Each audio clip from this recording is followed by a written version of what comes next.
माँ की समझदारी। बच्चों को सही राह दिखाने के लिए माँ हर काम करती है, फिर चाहे उसे बच्चों की नजर में बुरा भी क्यों न बनना पड़े। देख शीतल, बहुत हो गया तेरा। कब से बोल रही हूँ, लड़की है, लड़की की तरह रहा कर। जब देखो तब घूमना, मस्ती, यार दोस्त, ये सब पसंद नहीं है मुझे। शीतल जो बिल्कुल बिगड़ी हुई लड़की थी। क्या है माँ, जब देखो तब चिल्लाती रहती हो। मुझे आजादी चाहिए, आजादी। आज के जमाने की लड़की हूँ मैं, अच्छा कमा रही हूँ, किसी के कहने पर क्यों चलूं? My life my rule. तभी वहाँ पिताजी आ जाते हैं। ओए, माई लाइफ माई रूल की बच्ची, वो किसी जो है ना, वो किसी नहीं, तेरी माँ है, माँ, समझी? हाँ तो ठीक है ना, माँ है तो क्या जिंदगी नहीं जीने देगी? पापा मैं साफ साफ बता देती हूँ, ज्यादा रोका टोकी हुई तो मैं अलग घर ले लूंगी। वैसे भी सुकून के लिए मुझे 10-12 हजार रुपए किराए पर भी देने पड़े तो नॉट ए बिग डील। पिताजी को शीतल की बात पर गुस्सा आ जाता है।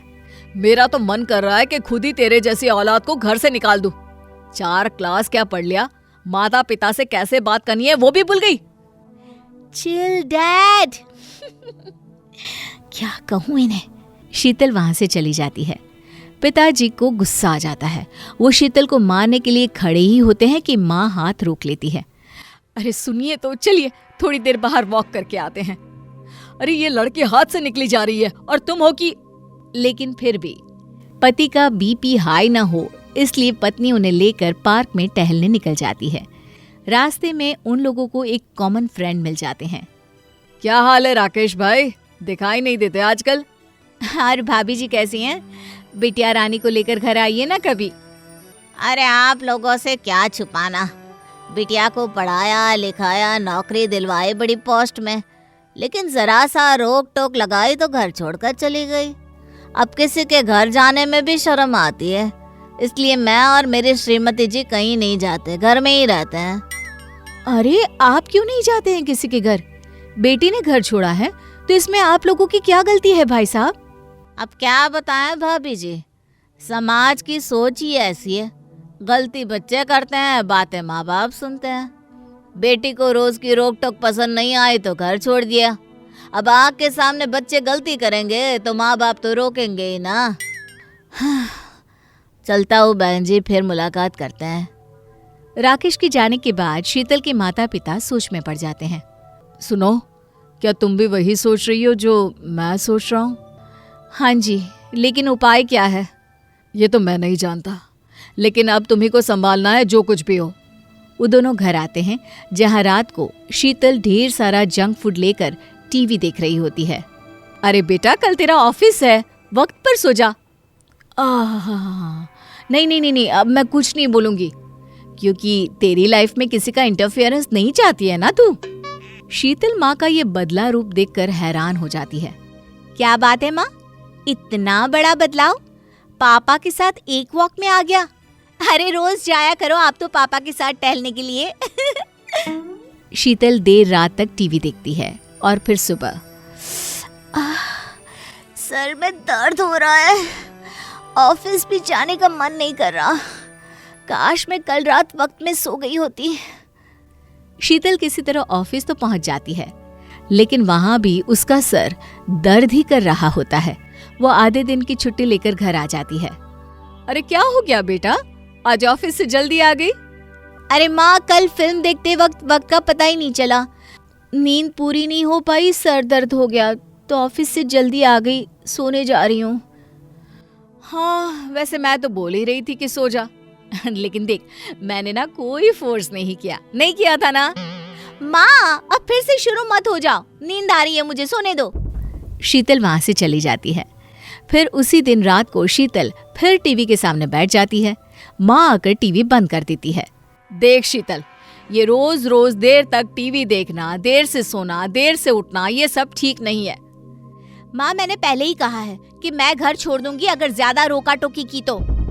चल ठीक है, नहीं रोकूंगी आज से, लेकिन तुझे घर छोड़कर जाना है तो चली जा। शीतल हैरान रह जाती है। अरे क्या बोल रही हो, लड़की को घर से निकाल रही हो? हाँ, इसने अभी दुनिया देखी कहाँ है जो रोज सुबह बना बनाया मिल रहा है। अकेली रहेगी तो सब कुछ पता चल जाएगा। शीतल भी सोच में पड़ जाती है कि घर छोड़ा तो खर्चा तो होगा ही, साथ में घर का काम जो करना पड़ेगा सो अलग। देखो बस तुम ना मुझे परेशान मत किया करो, समझी माँ? आज से तू हम लोगों को घर का किराया देगी 10,000 रुपए। क्या बोल रही हो माँ? वही जो तुम सुन रही हो वही तो बोल रही हूँ, घर का किराया दोगी मुझे। अब शीतल माँ को हर महीने पैसे देने लगती है। एक दिन पड़ोसन दूसरी पड़ोसन से कहती है, देख रही है कितनी सेल्फिश है, अपनी ही बेटी से पैसे लेती है, वो भी रहने खाने के। अरे क्या जमाना आ गया है, शर्म आती है ऐसी बातें देखकर। वही शीतल जब से घर में पैसे देती है तब से वो खर्चे भी नहीं कर पाती है। माँ पैसे लेने लगी है तब से पैसे बचते भी नहीं है, ना क्लब जा पाती हूँ, ना ही कुछ खाने पीने के लिए या दोस्तों के साथ बाहर जाने के लिए पैसे बचते हैं।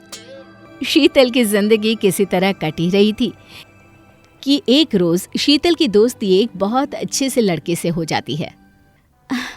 चलो ना, अब हम लोग शादी के बाद अपने अपने घरों में करते हैं।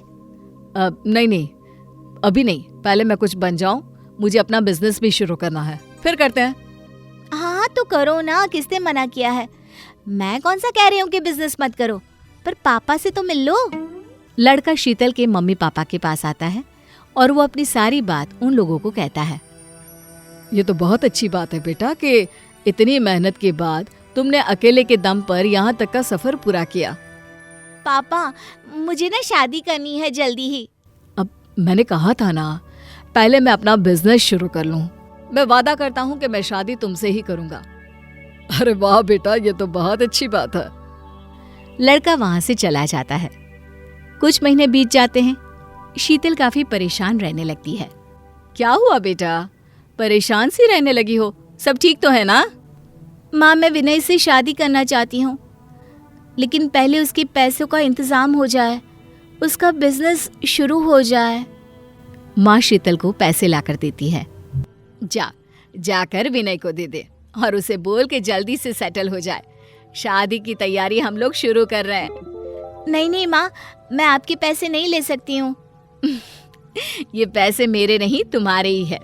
जो पैसे तुमने मुझे दिए थे ना किराए के तौर पर, ये पैसे मैंने तुम्हारी शादी के लिए ही रखे थे, जो मैं तुम्हें अभी दे रही हूँ। शीतल को माँ पर गर्व होता है।